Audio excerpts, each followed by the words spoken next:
Some viewers may find the following video disturbing. Viewer discretion is advised. Hey everyone, welcome back to Board Games Unlocked, and Brad and I are doing our top 5 expansions of 2021.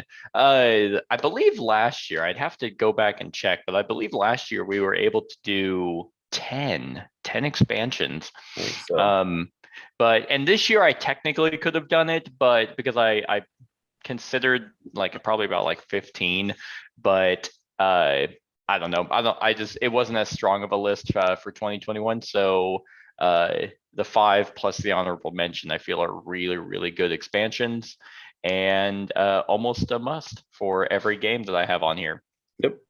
So all right, well, without further ado, let's just go ahead and get started with the honorable mention, which was actually sent to me as a review copy, which is always very nice. This is one of the main companies that does send me review copies, and it's one to a game that I absolutely love. This only added more to it, and then also included a very well done solo variant, which I thought would not have worked for this kind of game, and that is Between Two Castles of Mad King Ludwig, Secrets and Soirees, the expansion. So, like I said, well, one, it actually moved it up, I believe, to 8 players. I don't believe the base game allowed for 8. I believe it was just, 7. Woo, it added one more. But you could also then play it as a solo expansion or a solo variant.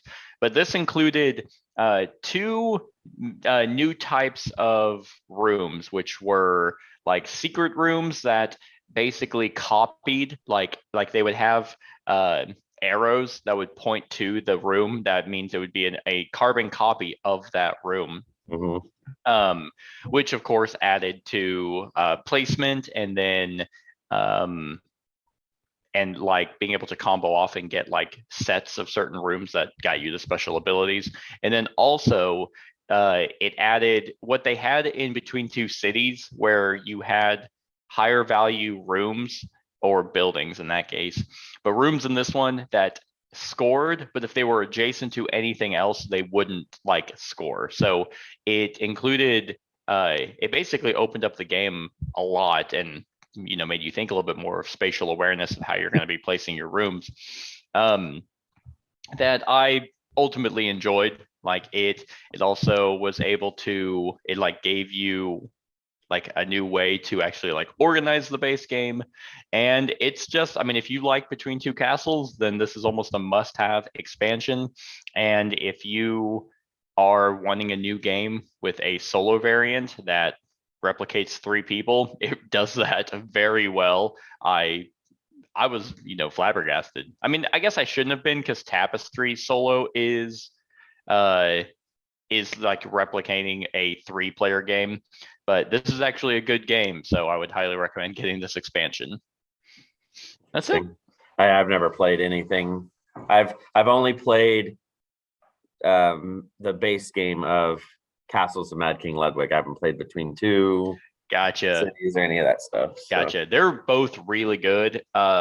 This kind of, Castles is an auction game, so it's radically different from the other 2, but I don't need Between Two Cities anymore, because Between Two Castles does that and more.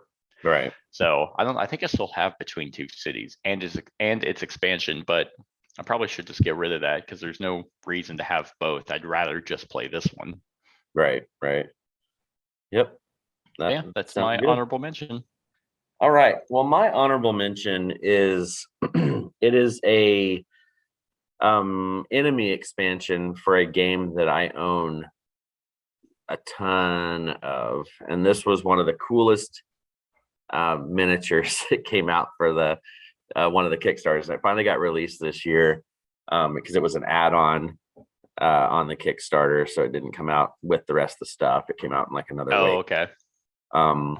And that is the Kuro miniature for their double XL enemy. This dude, I was about to go, is that just a giant skeleton? It's a skeleton coming out of the ground.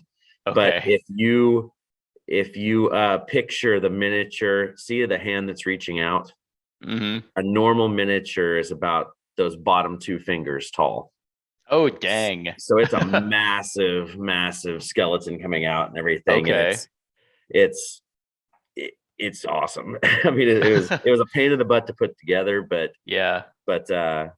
which I know I haven't done the Kingdom Death or any of that stuff, but for my novice miniatures building, this was a challenge, but it just looks so cool on the table, and it adds a lot because you can play it in the Forbidden Fortress deal, but I like it in the forests, the Okay. haunted forests deal and stuff. And his abilities are just stupid, and he's very ominous. Like in the very first Kickstarter, there was that Belial miniature, the big winged demon, Yeah. and it stood probably about 10 inches tall or so. And then there was the big double XL Dragon King that came out in the Forbidden Fortress Kickstarter, and it was about 12 inches tall. This one is not super tall, like it's probably like 6 inches tall, but it's just really long and everything. So it's a beast for sure, and it's a blast to play against. There's Sweet. a Yeah, he picture. looks really cool. Yeah, there's a picture that you can see, and I'm not even going to attempt it, but it shows like a size comparison from Belial to Otakuru to like a regular miniature. Okay, And I see it actually. Yeah. yeah, and it's pretty hefty, Yeah. and Dang. Yeah, that's really neat. I'm yeah. looking at the sprues on it and I'm just like, what a joke. Yeah. Like compared to KDM putting in those. Ugh. Gross. So But sweet. anyway, then that's why this is the Is he like a boss? Yeah, Okay. he is, but yet he can come out as just a double XL enemy too. I mean, Okay. whenever you pull a epic event or an epic monster, it could pop out at that time and stuff, and the Gotcha. other worlds and everything. So and there's different versions of him, like cards of different versions, just like the Belial. There's the Ghost of Belial, and then there's I stuff see. like that. So there's different versions of him, but yeah, he's just looks awesome on the table. Sweet. All right, good deal. All right, my number 5 is an expansion that you and I actually played together. I was hoping that I would, convince you that the game is great, but it did improve your opinion of it. But ultimately, I don't think the game is just something for you. I absolutely love it. This expansion just opened up the game, made it a little bit more fast paced to get your engine going, and that is Res Arcana Perlae Imperii, which is the second expansion, of course, to Res Arcana.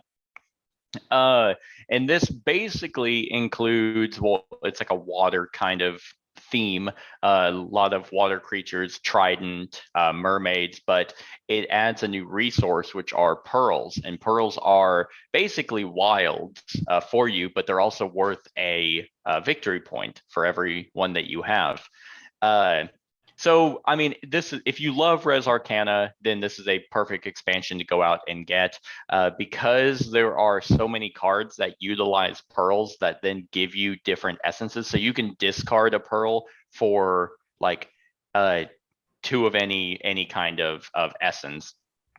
And that just allows you to combo off and get your engine going a lot quicker than just hoping to rely on your cards. It also includes a new artifact that allows you to get pearls, so you don't have to, like, if you don't happen to get any cards with like pearl effects, or if you do happen to get one but you don't have a pearl generator, you can get an artifact that lets you do that. I think base Res Arcana suffered heavily from luck of the 8 cards you got, and both of the expansions have, I mean, don't get me wrong, I'm a huge proponent for expansions shouldn't fix a base game. For me, the base game, the 8 cards wasn't ever really a problem, but I have seen it happen. So the fact that it can happen is an issue, but both of the expansions just completely nullified that and gave you different ways to utilize the 8 cards that you got. And this expansion just does more of that.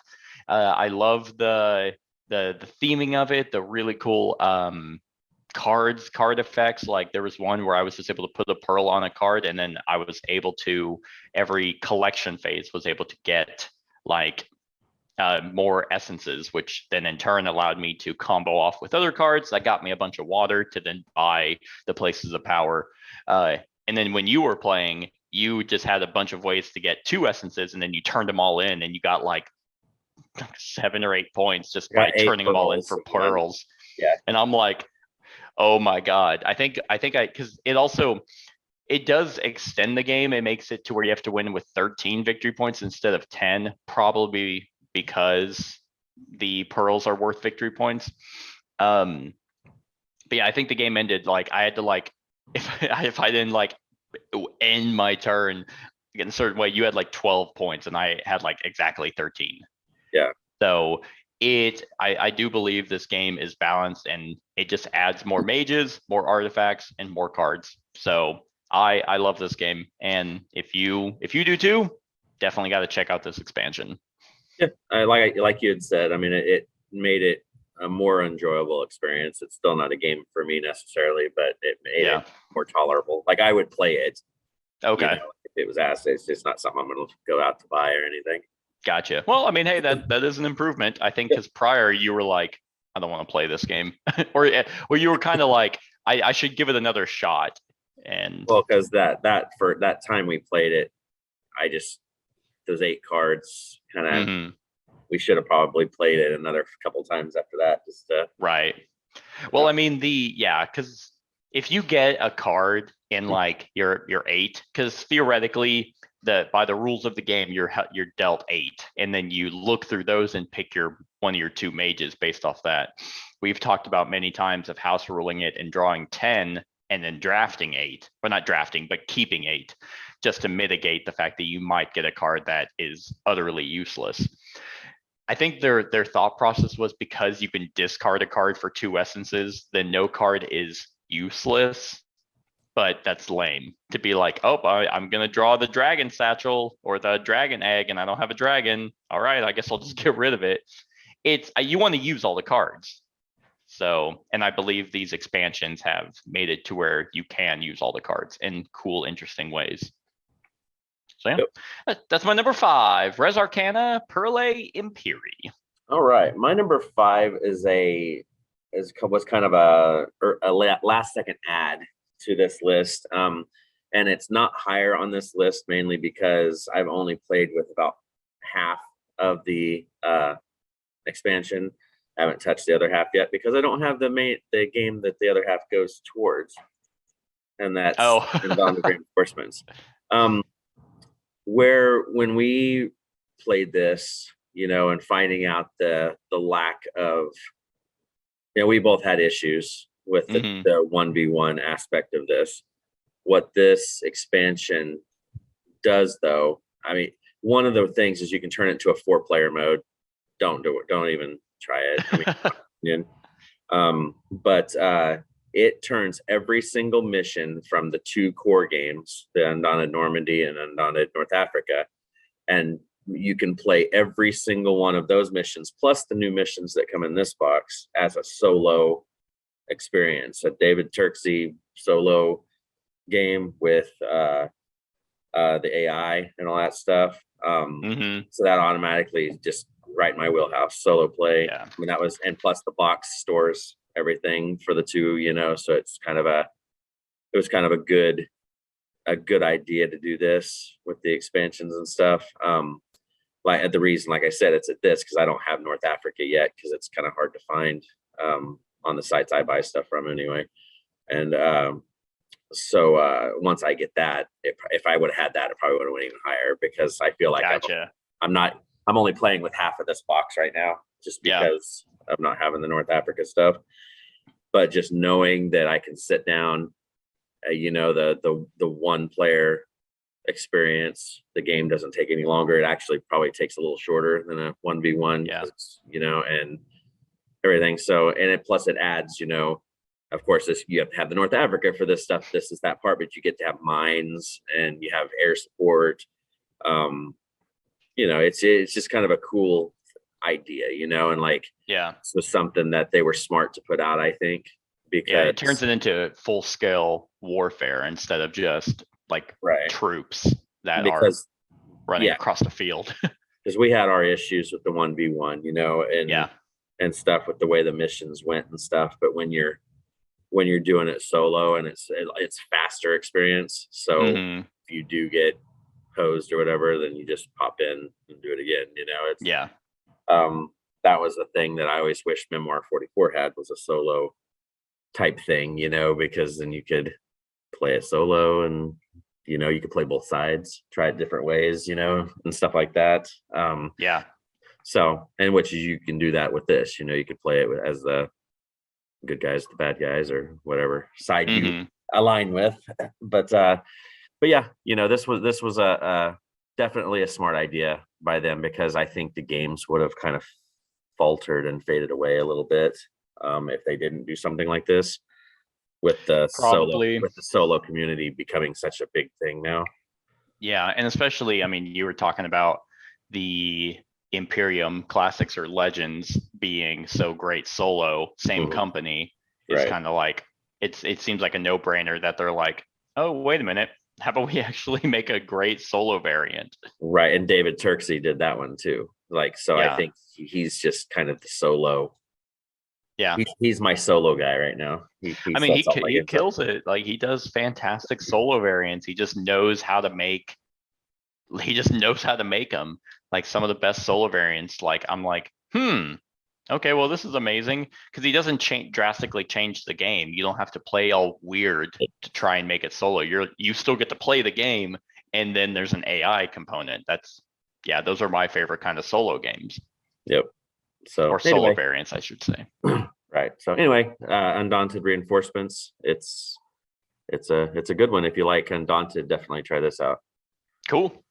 All right, my number 4 is technically a combo, but I believe I only gave one of them because it's my favorite of the two that happen to come out. It's for a beautifully produced game where there are actually not a whole lot of factions. With how many are in their other game, you think that they would have came out with a whole bunch more for this one. But it is Horizon's Wrath, the pirate faction for Cloudspire. So like I said, it's a duo because this came out with who were the other ones? They were the Uprising. I think they were the Uprising. I'm not sure. I don't have these yet, so I'm not sure. Yes, they were the Uprising. So this is technically Horizon's Wrath and the Uprising as a combo. Cloudspire is a phenomenal, like, I play at 1v1. I would never want to try this with 4 or even not even 3, but because it reminds me of League of Legends, where it's it's a MOBA style game and that's 1v1. To my knowledge, I have played very little League of Legends, but every time it's been one person's tower against your tower. But the base game has like 4 factions, and then you have the Greed, which is another one, and then this one it added 2 more, so you have a total of 7. And their other game, Too Many Bones, you have like 12 or something of gear lock. So it's like they're not supporting Cloudspire as much as I thought they would. But anyway, They're doing a lot of new IP stuff too, and I think true. That's, yeah, with Burn Cycle and Hoplomachus. And then they have that secret one still that they are supposed to. Skyrim, aren't they? Well, yeah, that's what it was. Yeah, they're doing so. We'll see. We'll see if they're done completely with Cloudspire. But both the factions are very, very cool. This one I just liked a lot more thematically.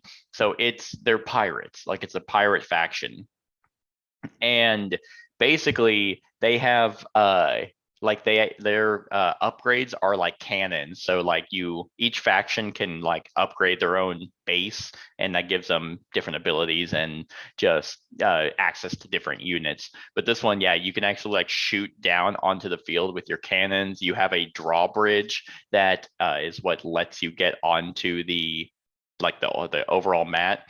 But what's really cool is they have a one-time use, I think it's a one-time use ability, that they can pull their drawbridge and then they can move their base. like, because it's a ship. So like Mhm. if someone has like a unit attacking your ship, like you can pull the drawbridge and kill them, and then you can relocate your base to a new area on the map. I think that's just really neat. Like no one else has that. And so the flexibility to be like, yeah, okay, I'm gonna jump ship right now and then just really move, and now I'm in a better position to try and attack and destroy your base. So this one was really neat. The units were very unique. I mean, every faction in this is completely different with their different upgrades. And the Uprising are really cool too. I just think that they were a little bit more clunky to actually play because they don't have units like themselves. They're uprising of different mercenaries. So in the game, there's a buying phase and you can get new mercenaries like that just add kind of to your like your faction like attacking power. Mhm. That's who they get, and they can get them like for free. So they can just get really powerful with all the cool, unique mercenary abilities. But yeah, they were a little bit more difficult to play. So whenever I decided which expansion I liked better from 2021, the Pirates were straightforward, really cool thematically, and have a really cool one-time ability. But I think, I mean, all the factions for Cloudspire are just really neat. Like they all play radically different, and you can build them in completely different ways. And I would say, probably going to going out on a limb and say that Cloudspire is an easier game to understand more than Too Many Bones. Like Oh, yeah. even though you both get like you get a sheet of just information, like the Cloudspire is a little bit more graspable than I think Too Many Bones Gearlocks are. Very much so. I would agree. So yeah, I mean that's my number 4, Cloudspire Horizon's Wrath / the Uprising.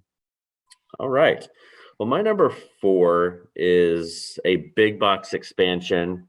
One of the 2 big box expansions that came out for this game this year. I have only played one of the 2. Okay. So we got Galaxy's Most Wanted. I haven't had a chance to play Mad Titan Shadow yet. So I started it last week. I just fought Ebony Maw. Gotcha. So this one was cool because it starts throwing in, they started releasing packs, around this time with the Guardians of the Galaxy stuff in it. And then when this box came out, you got to have Groot and Rocket, who are 2 very different hero packs, for control and stuff like that. But they're both good in their own ways. I mean, depending on how you want to build for them, or even if you use their normal pre-built decks. This one was fun because the Collector, you wouldn't think of him being a pain in the ass, but he's pretty difficult. This was a difficult big box. It really was, yeah. I mean, this, considering what, because the first one was the Rise of Red Skull. Rise of Red Skull, and that one was it. I mean, it was challenging, but it wasn't anything like this. Yeah. I know you said you beat Ronan on your first try or something like that. I think so, yeah. During the run through, we were able to squeak it out. I'd like to say that you suck because I still haven't beat Ronan. Oh, I haven't beaten him since. Right. So it must have been perfect. Were you playing with Cat? No, I was actually playing with my friend Josh. That's right. And then I tried him solo and got annihilated. Yeah. So this is a very challenging one. I can only assume that the Mad Titan's Shadow will be as well, since you got Thanos and all that fun stuff in there. Yeah, but the problem is you got Adam Warlock and Spectrum as heroes, and they're pretty gross. Yeah. Yeah. So, and then I'm excited for the Spider-Verse one. They're not Spider-Verse, the Sinister Six box. That'll be really cool. But yeah, I mean, this one, Marvel Champions, you just can't go wrong with any of this stuff. I mean, there was a lot of stuff that came out for Marvel Champions this year. So, this is one of the main ones that I got played. So there you go. I mean, they can just keep pumping crap out for this, and it's just going to keep going. Yeah, I mean, I don't know what direction they're gonna go with, like, because I thought they were gonna go the route of kind of the MCU and put off Thanos, but nope, he's not even the final boss in that box. He's the third one. Oh, really? Yeah, I haven't even opened it. It goes Ebony Maw, then some tower defense, like number 2, then Thanos, and then Hela, yeah, and then Loki. Interesting. So I was like, oh, okay, Mad Titan's Shadow, I guess. I don't know. That was just kind of a strange order of things. Yeah, because Hela is Thor's sister. Yeah. And then I don't know why. I guess I don't know. Interesting. It's just kind of weird. I thought that, yeah, they would have definitely built up to Thanos. But I mean, Ebony Maw was really cool. And this one in particular, I loved both Rocket and Groot. I thought they both played radically different, but felt really close to kind of their characters. And I only ever play the pre-built decks because that's just the time that I have. So they're pre-built. Marvel Champions just, I think, does a fantastic job with pre-built decks. Yeah, there's only been one or two that have kind of been weaker, you know. But yeah. So anyway, all right. My number 4, Galaxy's Most Wanted. Cool. My number 3 was very close to being my number 2, but I like the number 2's base game better than my number 3. So that's kind of how I incorporated it in deciding which expansion. But this one was one that was high on my anticipated list for 2021, and I got a chance to play it, and it definitely just opened up the game a lot more, and that is City of Crowns, the expansion for Paladins of the West Kingdom. So in the West Kingdom series, Paladins is probably my favorite. I need to play Viscounts a little bit more, but I know I remember liking it quite a bit. And then Architects just isn't for me. But Paladins has been a very tight game. Like, you have to basically, if you can't ever do everything, so you kind of want to focus on a very particular strategy, and then you kind of build your engine to focus on that strategy to do well in the game. So City of Crowns actually kind of opens up that tightness a little bit. So if you like the fact that Paladins is a very close game, then you may not like this expansion. But for me, it doesn't open it up to where you can just do whatever you want, but you're not so restricted that if you make a mistake, you're going to be like, oh, I guess I'm just behind everyone. So this adds 2 new actions that that you can do, and then also adds new cards. And these cards are kind of, hold on, let me pull it up because I don't remember exactly what those cards are called.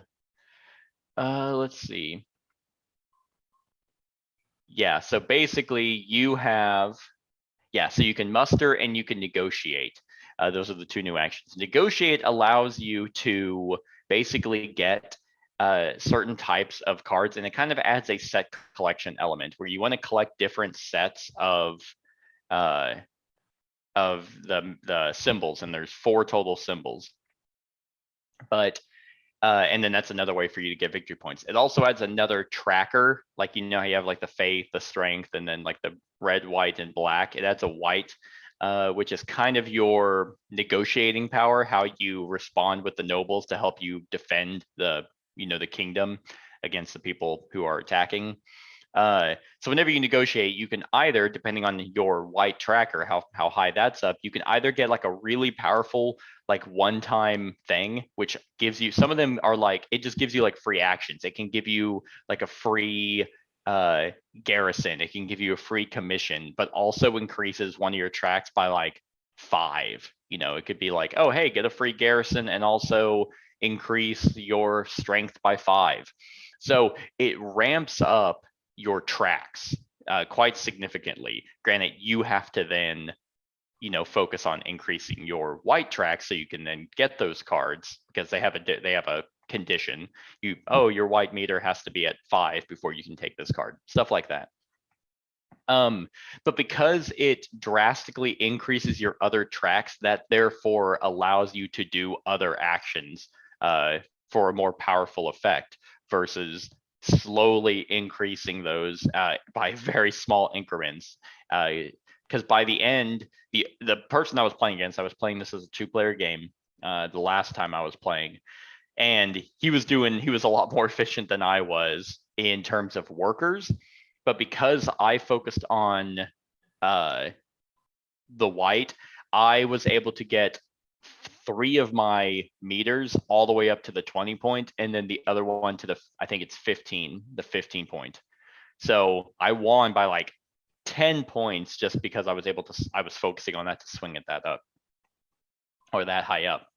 So that's really cool. And then the muster allows you to move a like noble worker on this other board, like for other sets of cards, and those just are extra worker placement actions you can go to.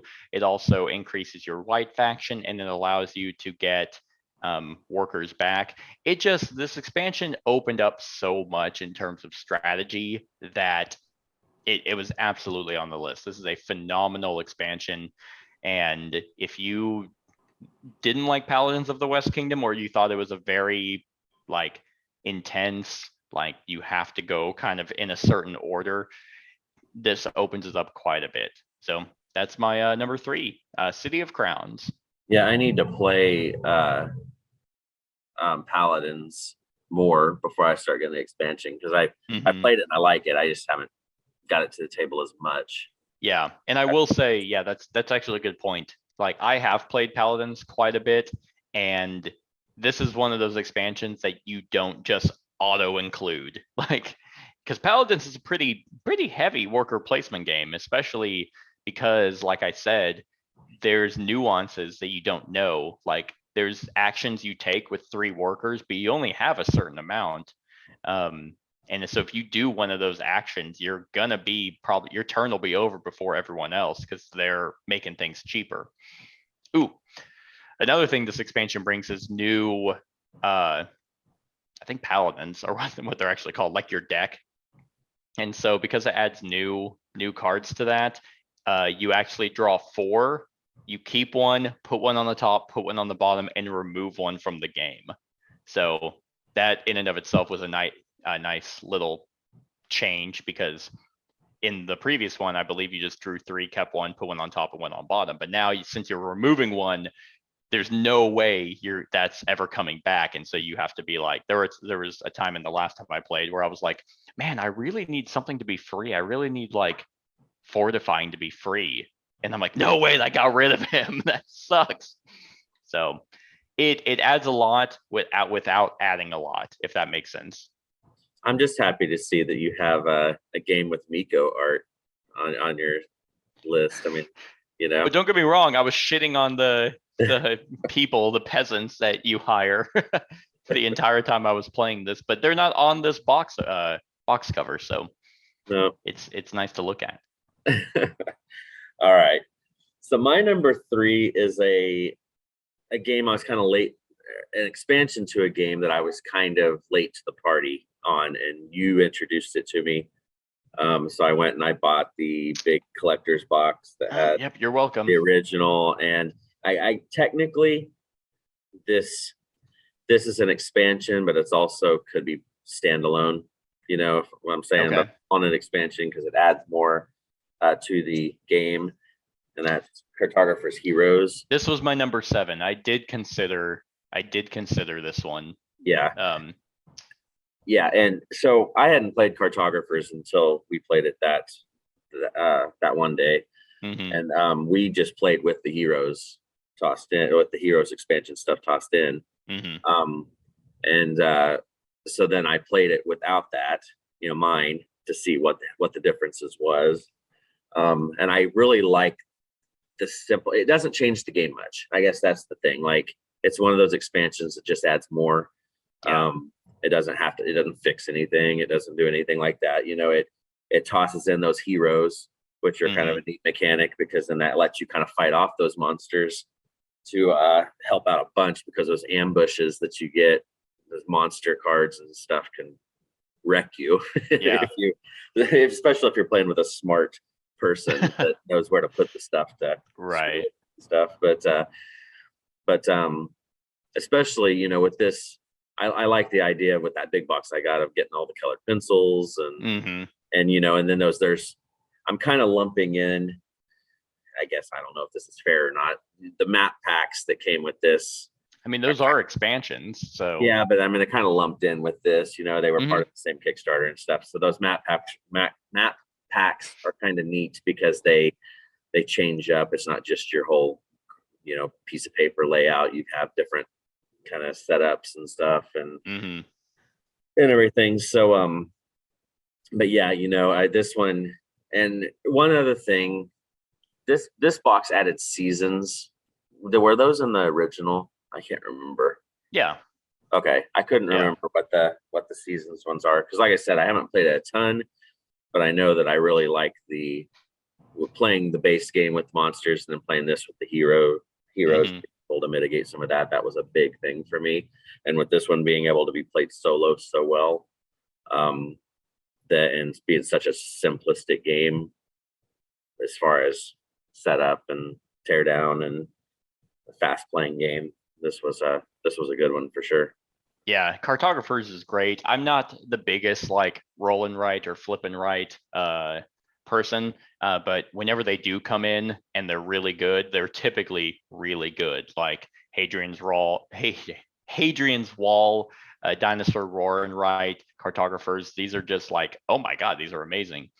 And so Heroes, like I said, it was number 7. It was very close to making it onto the list.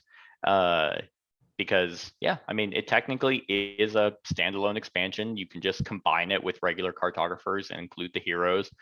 You can theoretically combine like the different goals, the scoring goals between the two games. And yeah, it just gives you, I mean, I would include the map packs too, because they're a different way to play that came with heroes. So yeah, this is a really good one. Yep, for sure. All right. My number 2 was an expansion that I finally got played. Like, I had this on my shelf probably since the beginning of the year. Like, I didn't even, and I knew who I wanted to play it with because I had played the base game and the first expansion with them. It just, every time they were up to game with me, we were playing something else. So I was like, no, we're playing this because it's 2021. And so that is Teotihuacan, the expansion period. Oh my god, is this one just so good. Like, the expansions to Teotihuacan are phenomenal, like in every way. Both of them are module. This one is also module, where you can just pick and choose whatever expansions you want to add and go from there. Teotihuacan is also a phenomenal base game, and the expansions just add more of a great thing to it. And then this one, it has 3 modules, but it also includes another resource, which is obsidian. And the obsidian is kind of a wild, but it also is needed to pay for other things inside the like expansion.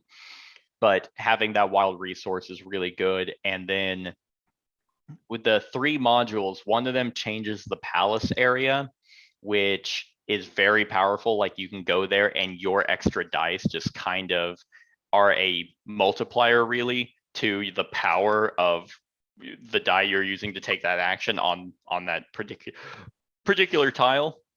But so that's really good. That was actually my least favorite module though, because I never used the palace in the regular game. But it added shrines, so everyone has I was gonna say a warlock. It's not a warlock, it's a shaman. And that, what it does is you can move it counterclockwise around the board and place it on a spot that points to one of the tiles next to it. And that shaman, if it's standing up, counts as if you had another die there. So whenever you put 1 die there, you actually do the action of that power on the 2 die scale. You've played Teotihuacan, right? Just the base game. Okay. I can't find that first expansion because I really want it to have those variable player powers. Yeah, this includes a few more. Not. I mean, it's like 2, but oh, it is out of stock. lame. But I was just double checking for you.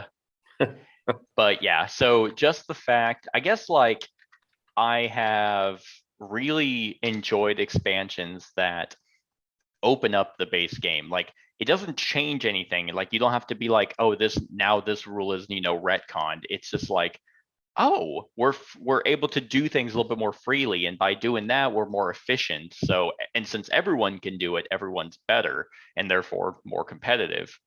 The shamans were really, really neat. It included major discovery tiles, which were very, very powerful. And then it also added not an area control board, not like, how in Viticulture in the Essential Edition, it has like that little map of like where you're selling wine. Yes. And you're kind of trying to control certain areas. Yes. It kind of has that idea. It has a little map, and you have warriors, because expansion period is the civilization expanding out from Teotihuacan. But so you have to do very particular actions to go out to various regions, and you get a bunch of victory points if you just keep your warriors there. But if you build a building, you can settle there, get a one-time benefit, but it kills your warrior. And you go up on the something of the dead. I was gonna say Army of the Dead, but that's not it. The track of when your people die. Right. So that's it. You're just able to do more. You're able to advance on the tracks a lot quicker. You're able to get points in various different ways. Just it's phenomenal. Like, I can't imagine that they are gonna do anything else with this one. Just because, I mean, 2 modular expansions feels to me like enough to an already, I mean, it's a 10 out of 10 game. Like, this expansion, like, in both expansions, like, were 9s or 10s. Like, it didn't, like, yeah, it's just so good. Between the 2 expansions, I would still say get the first one because of the variable player powers, and I loved every single module in that one.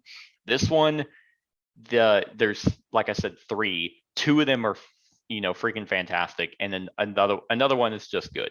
So, but yeah, it's amazing, and that's why it's my number 2. All right. Yeah, I need to get those and play it more. Mhm. Because the solo mode I've only tried once, and it works pretty well. Does it? Okay. I think it's also David Turchi. It is. Okay. That's what I thought. So anyway, my number 2 is another Marvel Champions expansion. I thought about lumping some together, but I decided I wanted to do one big box and one hero pack, because okay. And the reason I did this is because this is probably my favorite hero to play to date right now. Oh, really? Wow. So even Iron Man he's just ass now, right? He just sucks. You threw his cards away. To be honest with you, like, a lot of times I'll play two-handed and have Iron Man this person. I see. Okay. And this one had it's a War lot Machine, right? Yeah. What's that? It's War Machine, right? No. But no, this one was one that got a lot of popularity because it released at the right time. It released right when around the time the Disney Plus show was going. Hawkeye. I see. It's no. But this was probably my favorite one to play. Not because she's necessarily better than a lot of people. I just like the chaotic nature of the deck. That's why when I'm playing one-handed solo, she doesn't do as well. Like, I want to have another person there just in case some of her chaotic stuff backfires on her and doesn't do what I want it to do. Mm-hmm. But she can hold her own long enough. The reason I like teaming her up with Iron Man is because he takes a while to build. Yeah, she's really powerful. Like, if she's hitting the right stuff, I mean, she's very, very powerful with some of those spells. Mm-hmm. So that's why she's good with another hero, that can kind of keep, if you have a build up hero, she can hold it off. She also teams up well with her brother, Quicksilver, the Mhm. Pietro. Her ability automatically gets better. Her alter ego ability is better when Pietro is in play, because Yeah. normally you can discard 2 cards to draw 2 cards, but if he's on the board, you discard 2 cards to draw 3 cards. Mhm. So you can kind of get through your deck. She has a lot of card draw. She has a lot of, she's flipping a lot of cards out of her deck to do different things. I can't remember the name of the one of my favorite cards. But I don't know what it is. I think I have some different stuff, but her deck was cool because it lined up really nicely with WandaVision, because Agatha is in her deck, and all these different things. So it's just kind of a neat timing. Like they timed it perfectly, Mhm. Let's see here. There's cards. She has just cards where there's a lot of discarding cards off of your deck. And Yeah. if you discard the right cards, you get better results, and some of her cards have options on them. So if you flip it and then this is what happens and this happened, so you don't know. That's the chaotic part of the deck. Right. So it's just fun because there's that little bit of randomness that's thrown in there, but which I know some people are going to like, some people aren't. Sure. But I play this game solo most of the time, so I'm running 2 heroes anyway, so it doesn't hinder it as much. But Yeah. of all the packs that came out this year, this one was my favorite of the hero packs and stuff. So Yeah, no, she's phenomenal. We I think you played her and I did Doctor Strange. yeah, we whooped some ass. Oh yeah, I don't even remember who we fought because I think the cards just disintegrated with we how did it was the time guy, Kang. yeah, we Yep, did went that's through and right. did the Kang stuff. That's right. And it was just embarrassing. Like, Yeah. so Kang, just go back in time. Maybe he'll go back in time to prevent his ass getting beat. Yeah. Yeah, no, she is so good. Like, yeah, I can see why this one was number 2. Yep. All right, my number 1 is technically a cheat because I am very curious as to how your daughter made this PowerPoint for my number 1. So you can just go ahead and go because I'll talk about a bunch of stuff. Hey, all right, there we go. I did combine everything for Marvel Champions that came out this year. So I am including Galaxy's Most Wanted, Mad Titan Shadow, Gamora, Star-Lord, War Machine, all the packs that came out in 2021. Because honestly, if I were to separate them, it would have just been a top 6 of Marvel Champions. Yeah. I love everyone that came out this year. Technically, Mad Titan Shadow was here kind of as a little like nudge. Ebony Maw was fun to fight against, but he's currently, at the time of this recording, the only one I've played against. But Spectrum fucking slaps. She has like different modes like of form she can go into. Adam Warlock is like actually invincible. Like he's not like super strong. Like I think like Doctor Strange and Scarlet Witch and all them can technically hit harder, but he literally has a card in his deck that is, when you play it, I think it's called the Soul Planet, is if your deck runs out, you put a counter on it.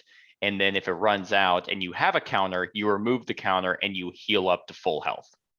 Gotcha. And he is built literally on discarding his entire deck. So he, like, whenever we were fighting Ebony Maw, my friend as Spectrum actually got knocked out. But I was like, well, he can't beat me. Like, the only way I'm going to lose is through threat.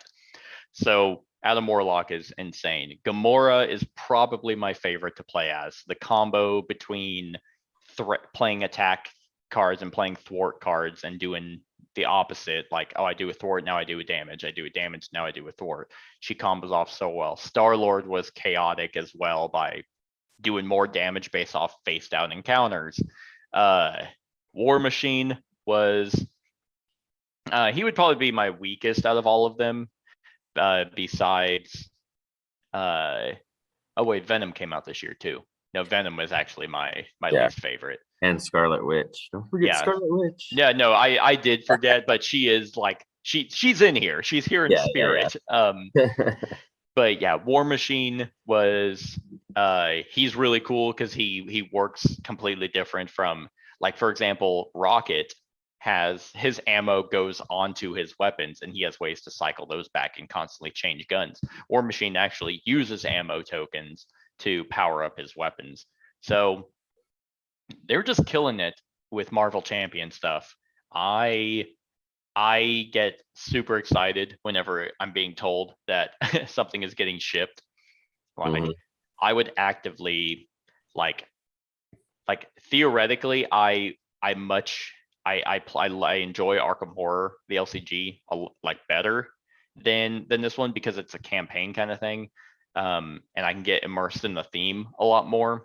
But like Marvel Champions is just so cool of a concept. I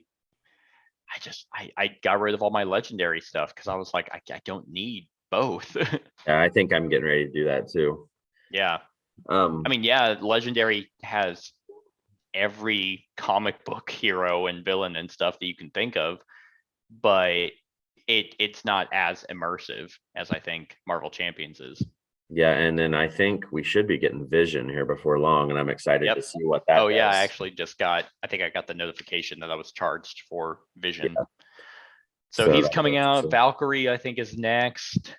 Have they announced who the heroes are in the Sinister Six? Yeah, it's Is it Miles Morales? I think it's Miles and Spider-Gwen, I think. Yeah, that's what I thought too. So you'll have Spider-Man, Spider-Woman, and then Spider-Gwen and Miles Morales. So that's gonna be interesting to see how they play, how differently they play. But yeah, these big box expansions are so cool because because they do so many hero packs, but then you get like 5 villains all at once that can be played. It's like, oh, okay, well, I don't want to play the campaign, so let's just fight. When I tested, Nebula is also on here. Nebula is really freaking cool. Yeah. When I tested her deck out, I played against Nebula because I was like, oh, hey, like the movie, like whenever they fought each other. So it's easily one of my favorite card games. So I cheated theoretically because I had to include every Marvel Champions expansion that came out this year, but it is what it is. It's still technically Marvel Champions expansions. Yeah. So that's those are my number ones, the Marvel Champions stuff. All right. My number one is one that came out very, very, very early this year. It came out overseas in 2020. Hit our area like it had to have been right at January. I mean, BGG has it 2020 and then 2021, kind of in between two different things. Okay. So it's an expansion to a game that we had played. It looks really cool on the table once you get it. It has a lot of plastic pieces. It's a I'll just get it there. Oh, okay. So what expansion? Yeah, it's like a roll and build. So you're rolling the die. You're using the kind of the same mechanics of like the roll through the ages and stuff like that. But instead of just writing it on paper, you are putting 3D plastic buildings down on your board, and so it adds a lot of spatial stuff because certain things score more depending on what's around it. If you happen to have the bad things like the plague and stuff like that, you're trying to keep your stuff spaced out because if they're close to each other, they get damaged more. What this expansion adds is, like it says, rivers and roads. So it adds new buildings because when you set up at the very beginning, you're going to put a river down on the board as part of your pre-setup. There are certain buildings that you can buy that will need to be built right next to the river in order to do stuff. They overhang the river. There's bridges and roads that you can, it just makes it look even cooler because when you're doing the roads, there's little bridges that go over the river and all that stuff. And through the woods and to grandmother's house. Right. And it also adds in floods as a disaster and stuff like that. But the other kind of not hidden, but kind of the surprise part of this expansion that I enjoyed was when you had the base game, like the game end trigger is when certain number of buildings would be totally bought out, and you had these little plastic tokens that you just toss out there. This one comes with cards that you can lay out and put the buildings by the cards. It says how many there are. It says what the abilities of each building are and all that stuff. So it just makes it better and easier to organize and stuff. And then it also brought in scenarios. So you can actually play through different scenarios. It kind of gives you how to set up at the beginning and then play through and see how that goes. The scenarios actually can be used as a teaching tools. Like it'll start off with, this is how roads can be maximized. And then the next one may be dealing with rivers. Oh, okay. But then at the end of the book, there's like this, I can't remember the term they use for it, but it's like where you throw everything into the game. And, I see. And so you're playing with every building, everything. And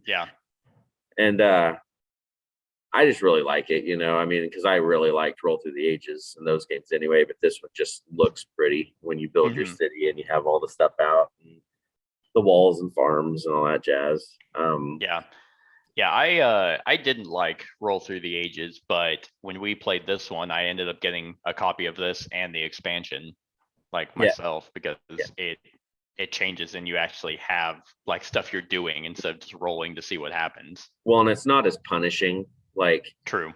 Like you have control over how much. Like if you decide, hey, I'm just going to gamble and I'm just going to cram every damn building into there as I want, just hope I don't get the plague and gets hosed.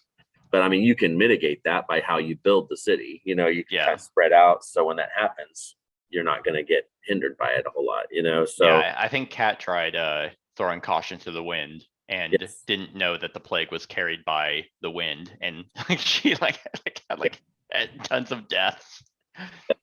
She got the COVID. she got it, and her people chose to be unvaccinated, and we see what happens with that. So yep. So this was just a good one, and I mean, you throw in, because some of the scenarios they have, like I think there's 4 little collector's box expansions that just add little buildings or more dice or something that I have, and some of the scenarios use those as well and stuff. So it's a neat one, and Matt Leacock, he's good with these kind of games and stuff, and it would be really cool to have a painted set, and stuff. Get into painting. No, not gonna paint. Yeah. All right. So anyway, that's it for me. Cool. Well, that was it, everyone. Those were our top 5 expansions for 2021. Here's hoping. I mean, I already bought like 4 expansions in 2022. Actually, I think there were 2021 expansions, but I think there were quite a few expansions that were actually on our anticipated list for 2022. So here's hoping to just more fantastic add-ons to games that we know and love. So let us know what expansions you're excited for in 2022, and also let us know what your favorite expansions in 2021 were. Other than that, like, comment, share, and subscribe, and have a wonderful whatever time of day it is for you. Hey everyone, thank you for watching, and I really hope that you enjoyed the video. If you would like to see more of my content, go ahead and click that subscribe button and the bell to be notified whenever I upload any new content. If you feel like supporting the channel, you can go ahead and click that Patreon link to be taken to my Patreon, and any help is truly appreciated. Other than that, stick around for any other run-throughs or reviews or cool top 10s or whatever I feel like putting on. Other than that, like, comment, share, and subscribe, and have a wonderful whatever time of day it is for you.